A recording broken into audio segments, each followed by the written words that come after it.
I don't belong, I don't fit in. I just embraced that and thought I had to leave everything behind in the Philippines when I was 12. I had to basically start anew in Australia.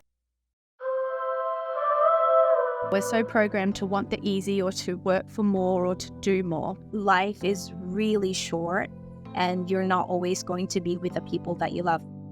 Hi guys, welcome back to a Road Less Doubtful podcast. Sitting here about to have a chat with the beautiful Ellie. So I had been diagnosed with breast cancer. The things that we're bothered by now in the grand scheme of things is not really going to matter in a few years' time. It's not the possessions that you have that are going to make you happy, because at the end of the day, those new things, they become the norm.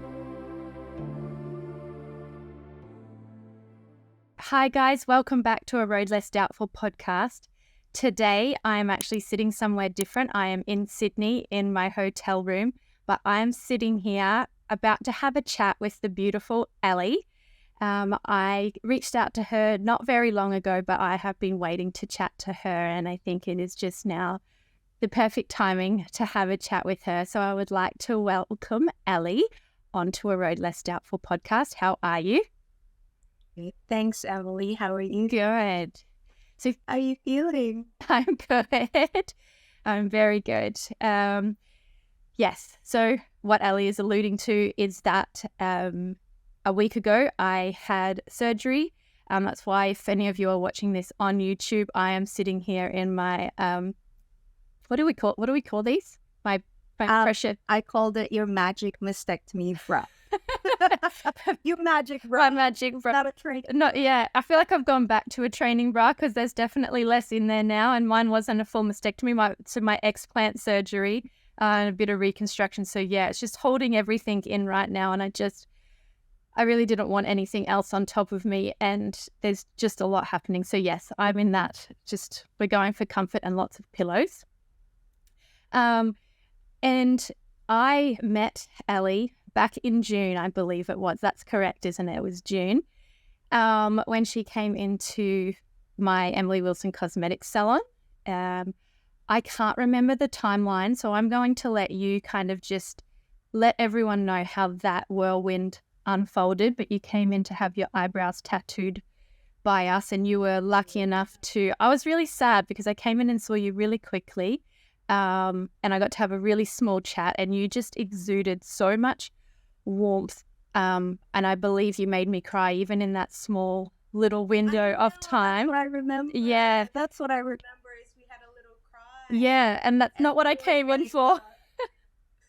It was a 15-minute conversation, and then it was after I had it completed, and Reagan was so lovely as well, and then you came in and we had a bit of a chat. I think I had a cry when we had a talk the day before when we were arranging everything.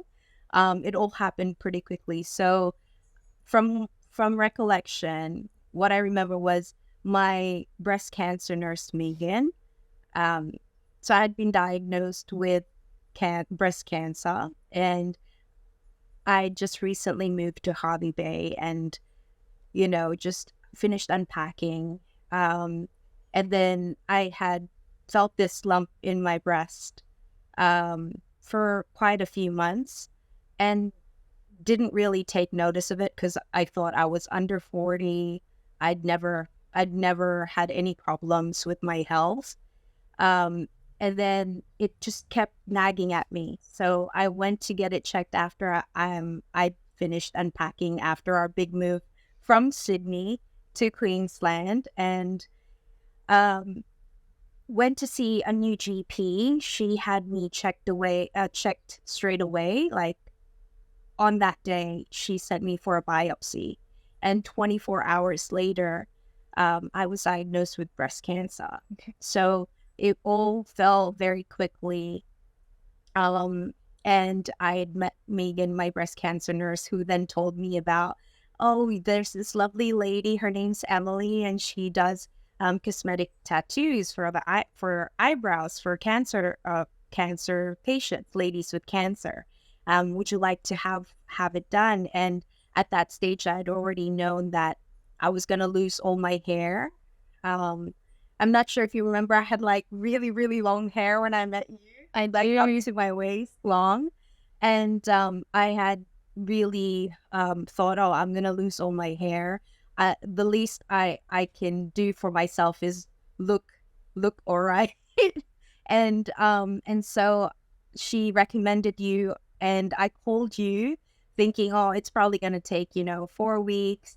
She said I had to get it done before I started chemo. So I rang you, and then you were like, come this afternoon. And I was so shocked because I was like, this afternoon already? And I was like, oh, I'm sorry, I have work this afternoon, but whenever that is the next availability, I'd like to come along. And I think it was the very next day or 2 days after. And yeah, I had it done. I was so happy with it. And you were so lovely. I was thinking, oh my gosh, like this is such a wonderful gift. I didn't expect it, like, and we had to cry on the phone because I was so thankful to you. And I just started, I think it was just an emotional time as well. And just such kindness from people I'd received during that time. I was so thankful. So I think that's how I met. Sorry for That's rambling. not a ramble. It's not a ramble. I think that's the thing with it, because it's something that I really want to do more with that space. I don't know how yet. I really don't. Because obviously to be able to get my hands on more women, because there's so many that it's happening to, where we can get more brows on, and see that it's a big deal, because you had so much to think about in that moment, like so much to think about. So it was wholly like you've had this lump, but it's nothing because, you hadn't, because you've just turned 40, correct? I did. I turned 40 early Oh, December. I love it. And, Congratulations on that, by the way. thank you. I'm happy to be 40. Yeah. Some women are a bit, a bit ambivalent and a bit scared of growing old. I'm glad I'm growing older. Yeah. I'm so happy. This is the chat that I'm so excited to have with you. So this is the way that's going. I'm 40 next year, and yeah, and your little thing that you wrote and spoke, I think that's kind of the whole way I want to take this chat around your identity and the catalyst for things. But yeah, so with the brows, just doing more in that space. But I feel that not a lot of women at that moment, like, because pretty much what you alluded to is you didn't worry about your breast lump because you were busy getting everybody in your family packed up. And the first thing that you were doing was making sure all of that was taken care of until you moved to Hervey Bay, and then you worried about you, right? Yeah. So then you went and got it checked, and then they said, okay, there's something for you to be worried about. And then you did that. And then if Megan didn't say to you at that moment, hey, like, have you thought about your brows might be gone, things like that, because not everyone thinks the same and they still put everybody else first. I just wonder how big a part of you getting through what you've gotten through so far, because you pull off the short hair so well, like so well. Oh, Even though you were stunning with your long hair, your short hair is incredible. But having the brows on your face, it's that different thing. You talk to a lot of different women who have been through the cancer journey. And when they lose their brows, people know straight away that they're sick, and straight away they go cancer. You can't hide it anymore. Absolutely. Yeah, so I guess let's just talk about, do you think that's made a really big difference to you, apart from that overwhelming first part, like as big as you thought it might have? Yeah, absolutely. The biggest thing that a lot of women with cancer, I think, deal with is the changes in your appearance, of course, right? So you have to deal with emotional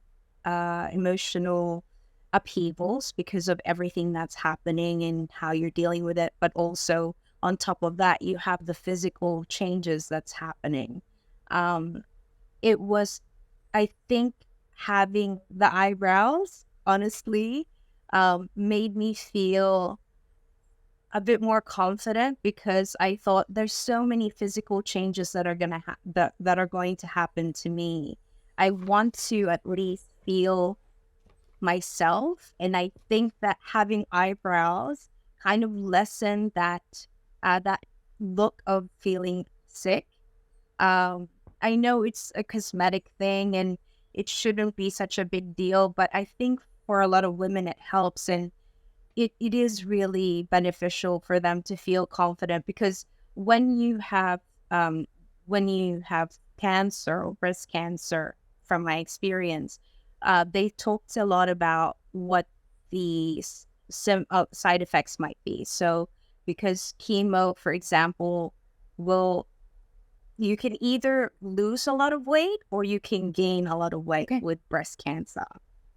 And so that you have that to deal with, like, because you are you would be less active, you're on medication, and then the cells in your body are being destroyed so that you can feel better. So you're essentially internally being destroyed so that you can regrow yourself again, in that sense.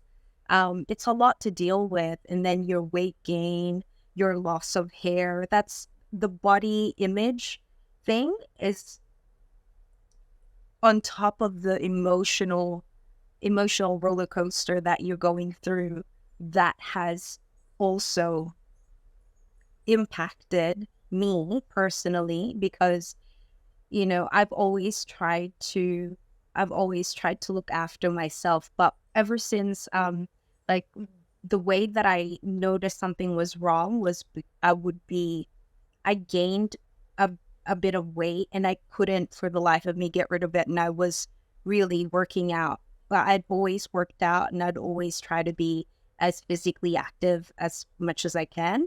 And I just couldn't get rid of the weight. And then I started getting headaches, and I would be nauseous and vomit because of the severity of the headaches. And then, so yeah, I think being on chemo and then gaining a lot of weight, having that anchor of, like, I still can look at myself and recognize myself in the mirror, because i- I got so many compliments from my eyebrows. They're like, oh, I think they thought it was a bit strange. Like, some family members thought, oh, like, you're getting that done, like, you're beautifying yourself in the midst of your cancer battle. But I think that's important to slow down and look after yourself as well when you're going through such a difficult time, because it's like if you're emptying your well, Yes. and then you have nothing else to give to other people. So you have to first fill your own well before you can fill other people's. Oh, you have to fill your own cup before you fill other people's cup. And that just goes across everything. And it's something that I look at and I roll around on so many times. And I guess you could even take my implants as one of those things, right? Because we go back 10 years, almost 11. And I got these plastic sacks put in my chest because I'd had 2 babies. And after 2 babies, my boobs didn't look the same. I never had anything. Like, let's be honest, I had nothing. And really, I don't know why that was a problem. But for me at that time, in my body, that was the thing. My belly was always bigger than my boobs, and that was shit. And I didn't like it. And so I was like, okay. And really, no one ever knew I had breast implants because they were tiny. They were still smaller than most people's natural boobs, but I say they were for me. But even as I say that, I think, well, really, if they were just for me, why wasn't I comfortable enough for just me?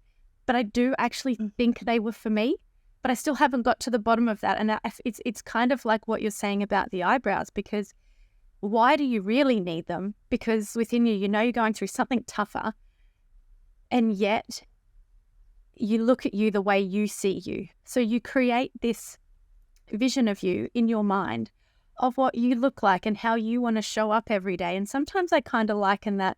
And no, I go back to like my grandparents' era where they don't go out of their house unless, they have like granddad, they put on their suit and their tie or their pants, or okay, granddad doesn't really do that anymore, but they really take pride in their appearance. And I think that's more where it comes from. It's that pride of how can I show up and project that best version of me. And I know for all of us, it's a different version, but it's like, where do we find that balance, and what is a conditioned version of that, and what is like real for us? But for people to feel, I guess what I don't want women to ever feel So it's like whatever feels right for you is right, and don't feel selfish, especially in amongst something like that you're going through. If it's going to help you go through it, because I always talk about wearing like a bright lipstick. If you throw that on and you feel more confident as your power suit, do it. If it's your eyebrows to get through something like this or whatever, do it. I know one of my other ladies, I sent her a heap of pink lipsticks because that worked for her.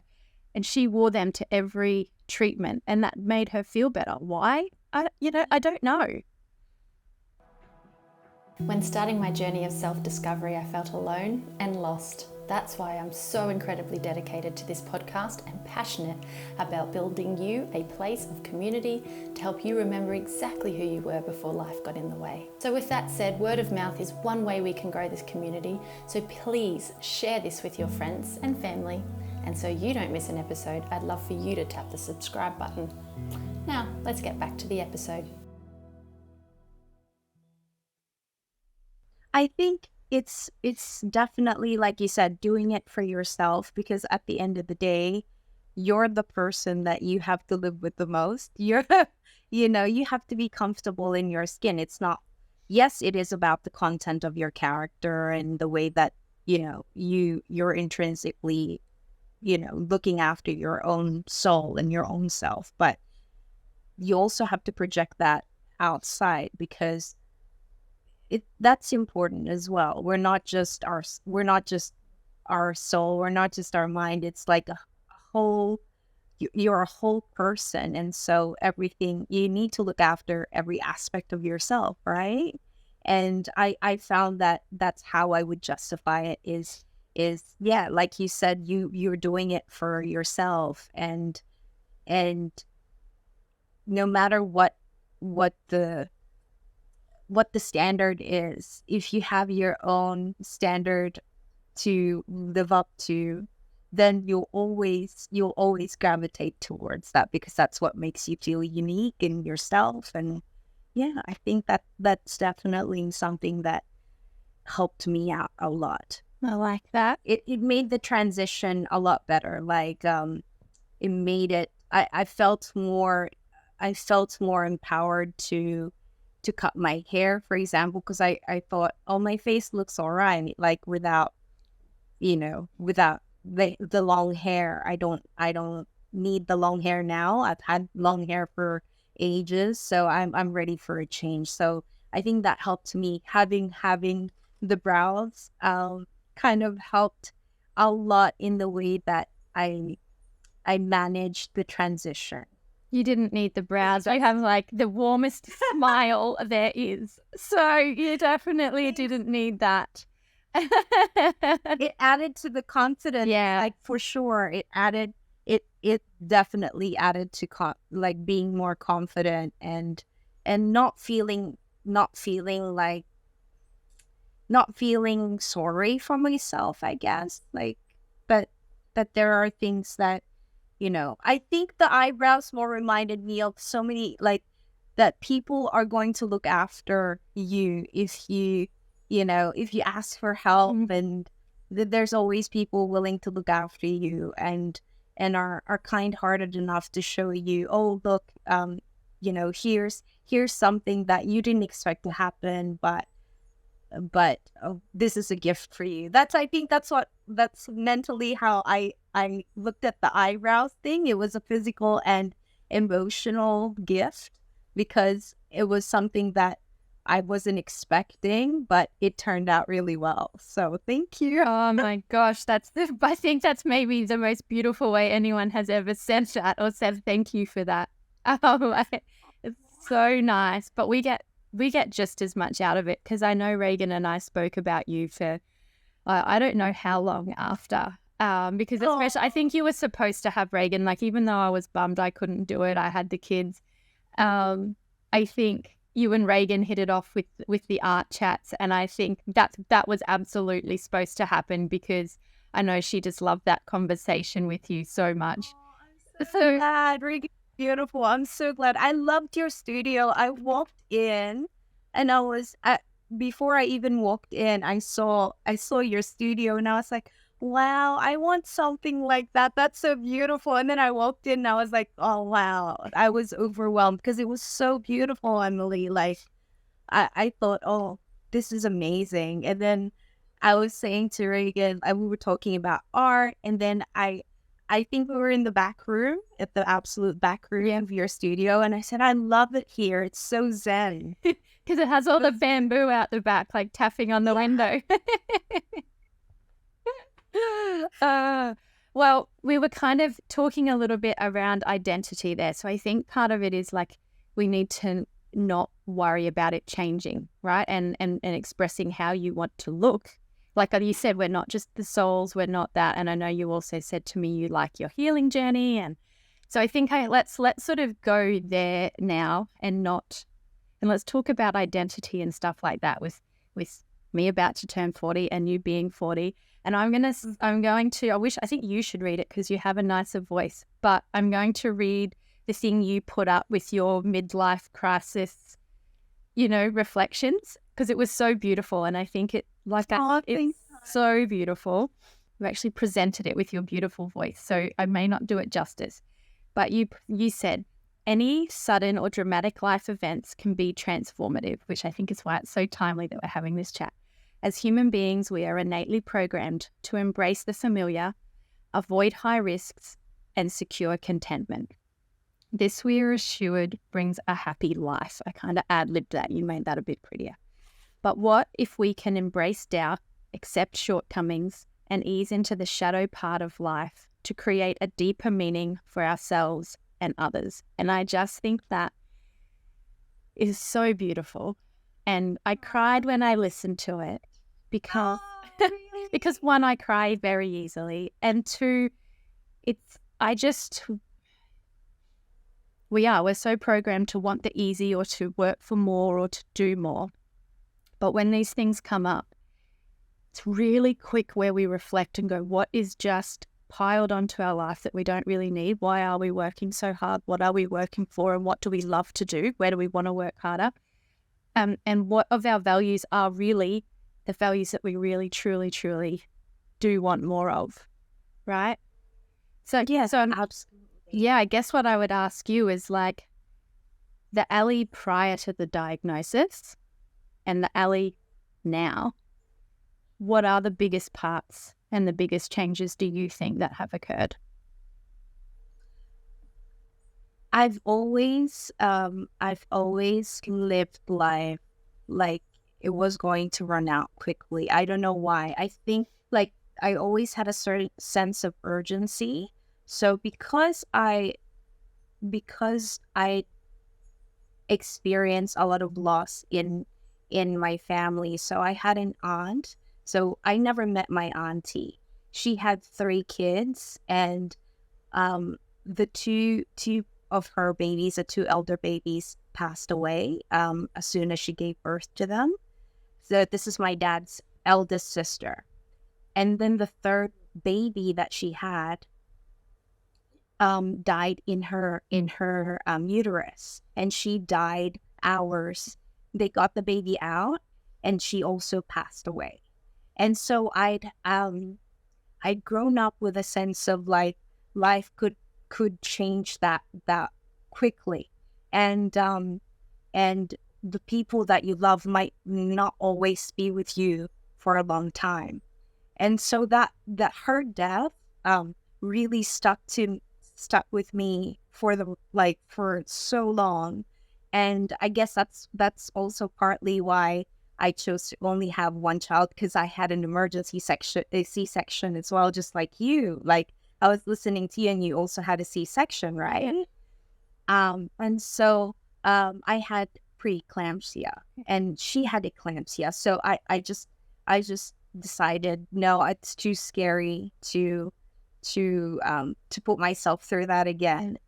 But before I got sick, I'd always had this sense that life is really short, and you're not always going to be with the people that you love. Because I grew up with my dad. My mom came to Australia when I was 11 months old, and I didn't meet my mom again until I was 12 years old. And I got on an airplane and met her at Sydney Airport.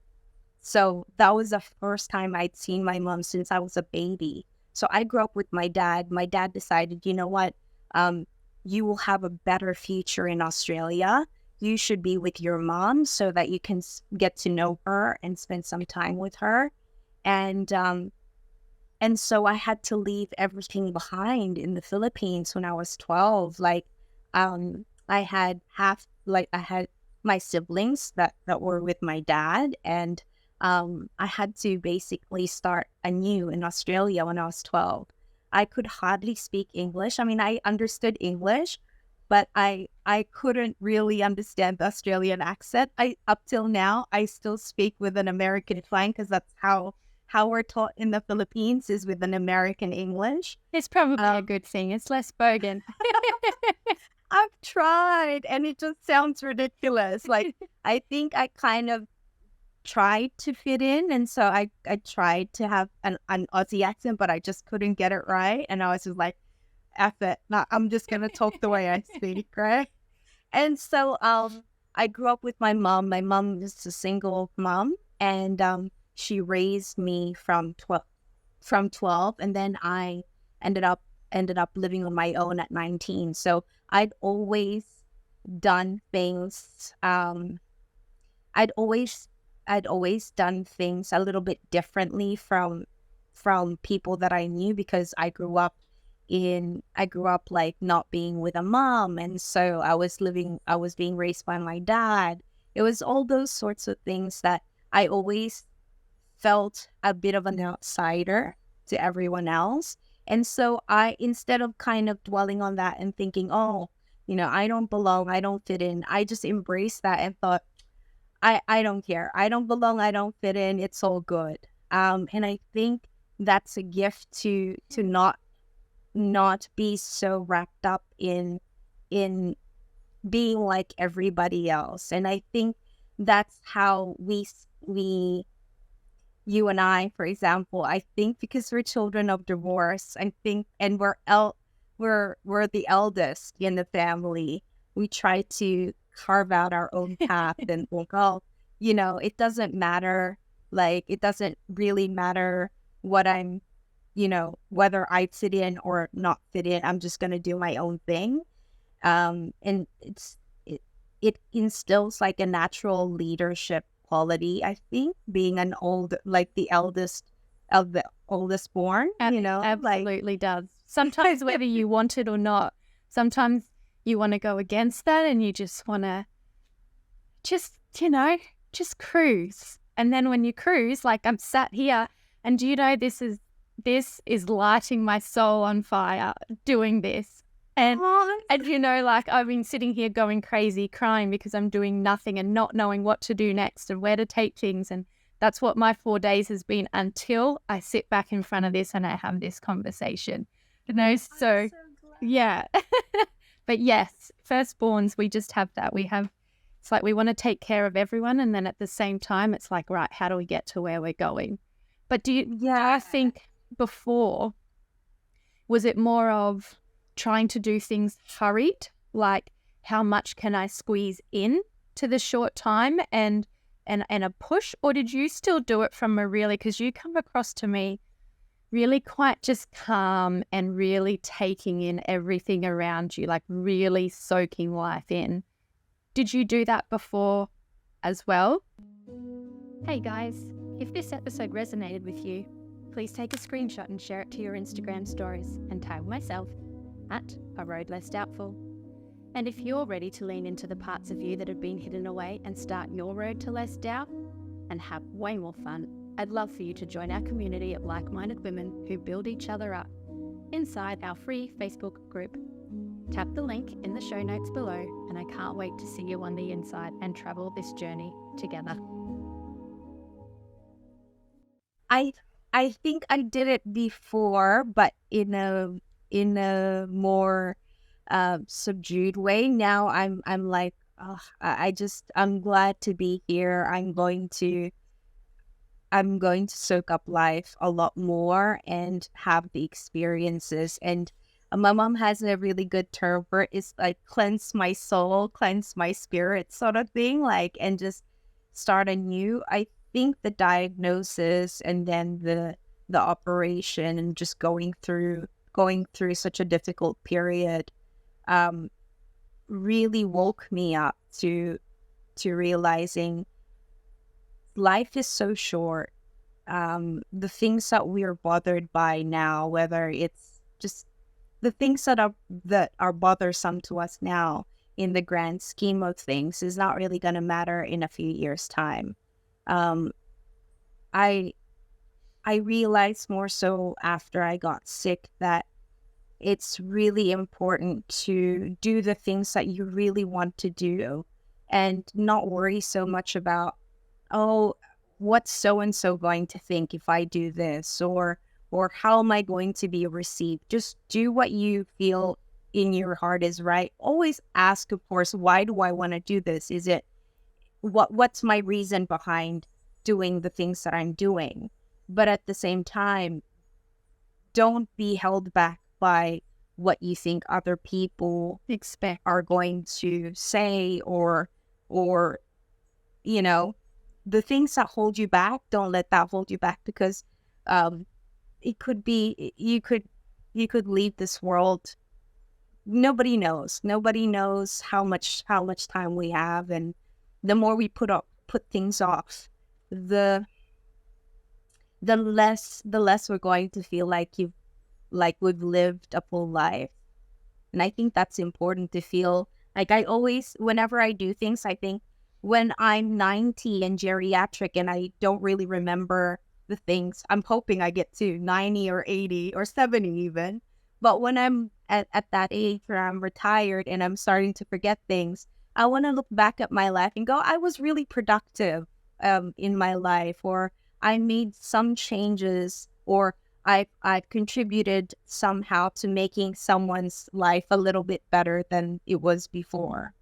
And I think that's what it's all about, right? It's to kind of make sure that you are improving and growing, but also at the same time that someone else is also along the ride with you. I think that's what I was going to say. I think I like ebb and flow on a lot of things.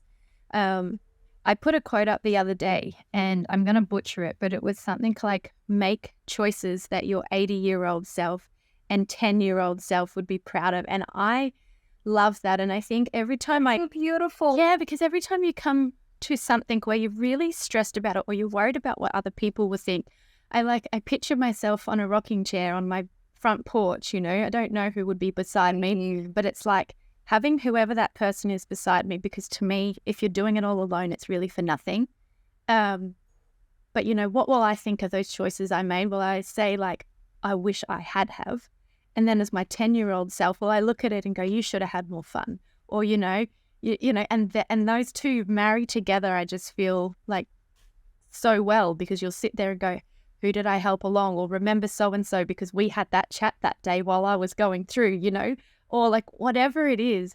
I think that's a really good one to steer through. But I think I battle with my values, and I think I talked about this in one of my podcasts that has already aired, with like my values kind of being that freedom and adventure and fun. And I know families in there, like my children, and relationships and love, because to me, growing with somebody else and you pushing each other to be the best version is like, they're my highest values. And I think even with this, so like it was just a shock. I only had a month there where I didn't know what this was going to be.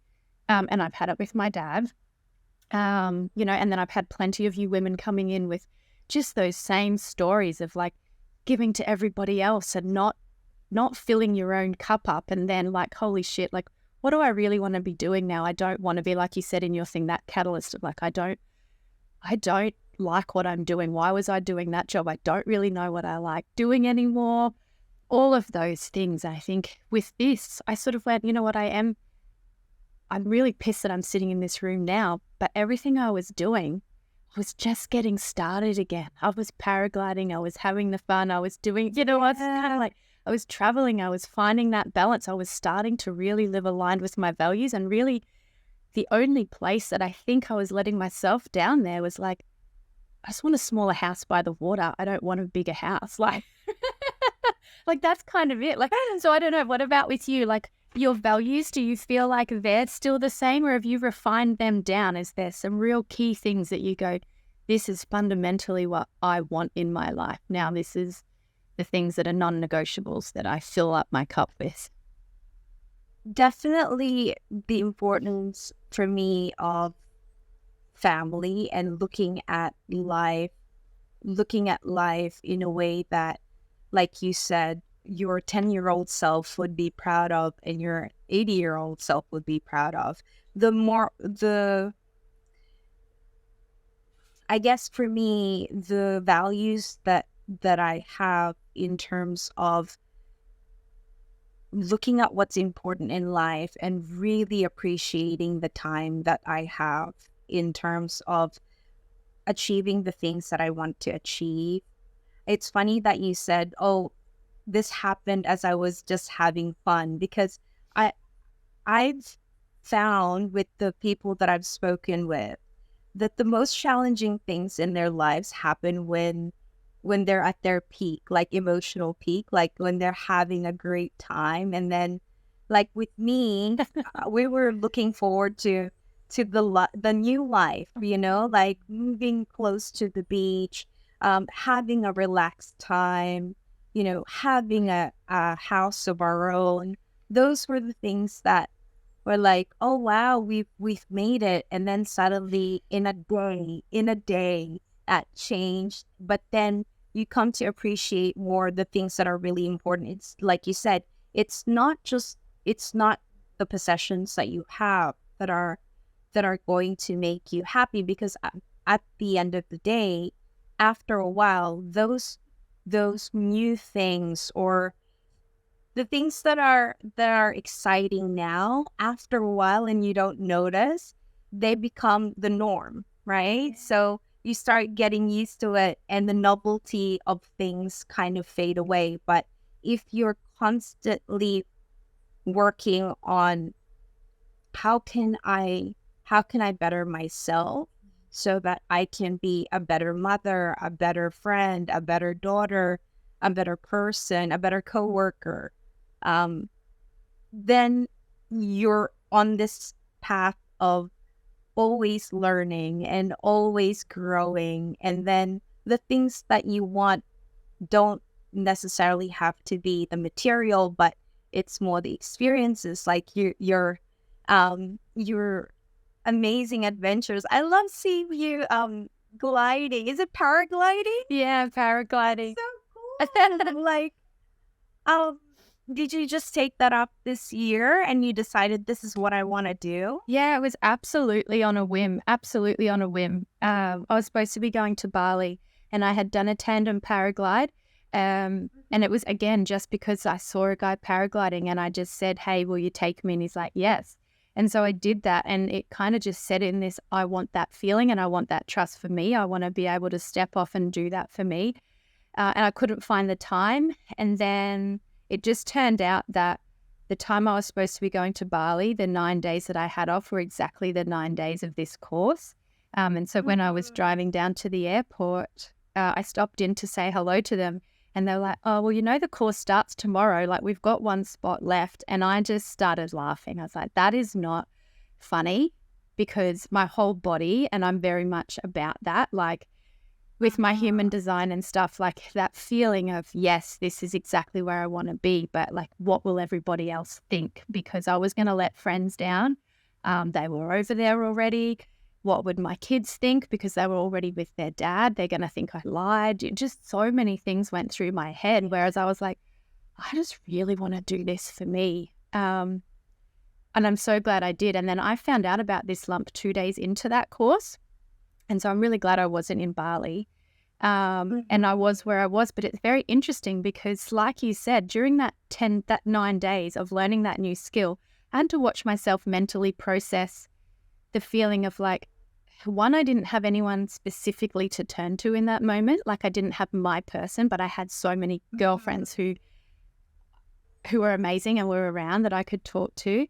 And then how, like, watching me, how I process processed it while trying to learn this new skill. Like I was angry that how dare this come in when I'm supposed to be loving this new thing. Yeah. And then just how much I loved every part of that entire week. So small moments of like sitting on the side of the mountain and watching a storm roll in and just listening to the music, right? It's like all of those little moments, dancing salsa with a random guy who was like at the end of like the week party, just because he used to be a salsa teacher and all I wanted to do was learn salsa. And I was terrible, but we laughed in the lounge room and did salsa, you know, drinking whiskey and listening to a guy play the organ and just beautiful songs. And just like those things and enjoying good music and good people and a good sip of whiskey, those are the things. To me, they're the everything moments.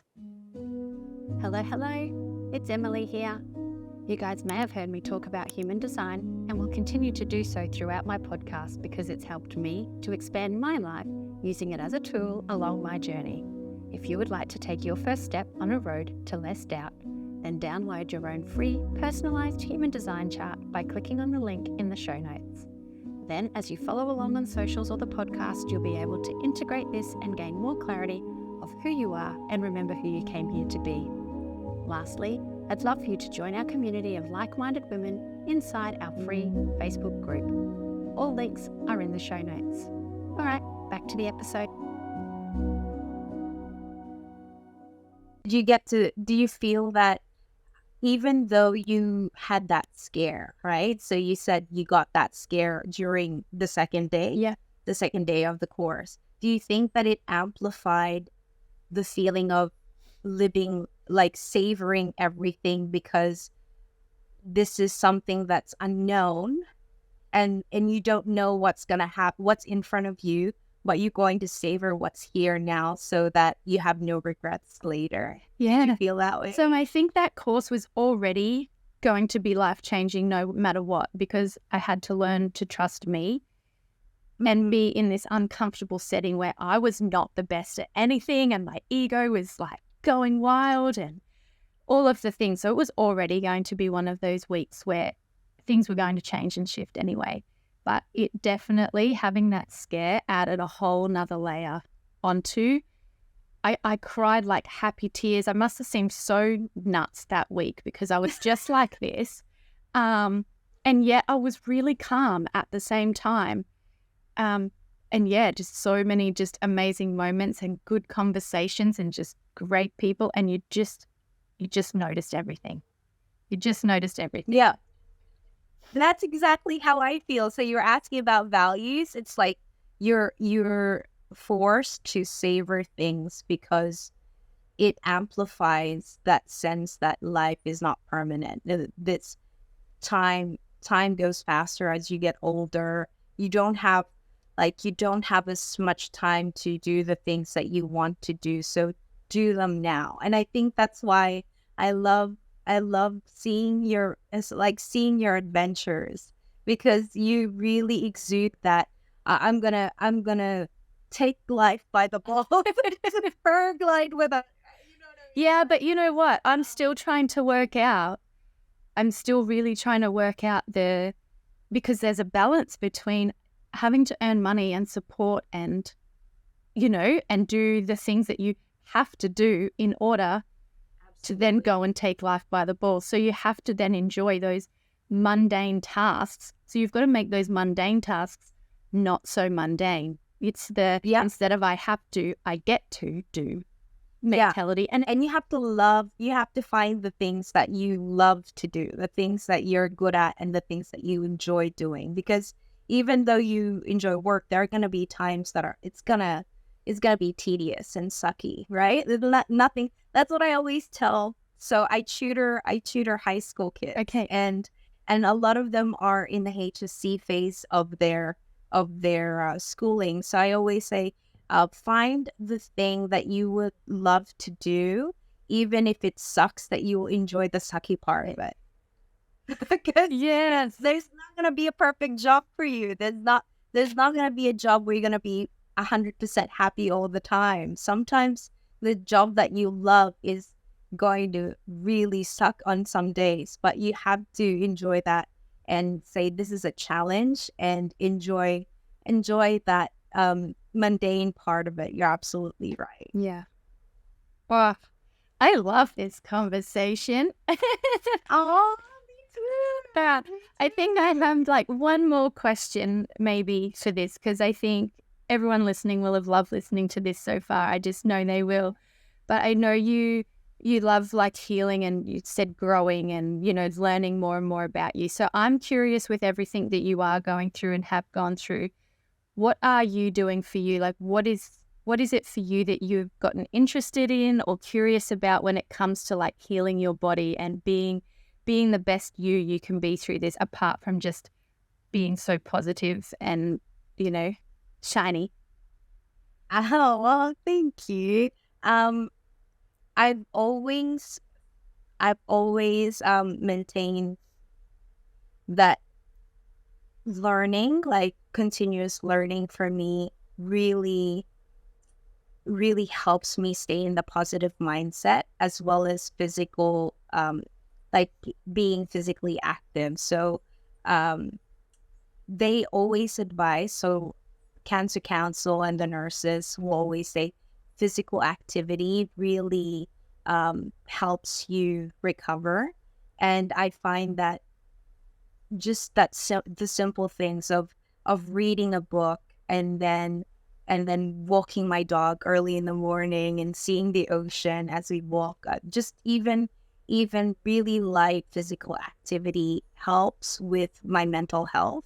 So a lot of that really just, I've always painted. I I think reading saved my life, or reading improved my life immensely. So now I make time for it. Before it was just to read for work, but now it's more reading for leisure. And that's why I restarted my YouTube. So I kind of went quiet for a long time. I enjoy learning new things. So I taught myself ukulele when I was 37 or 38.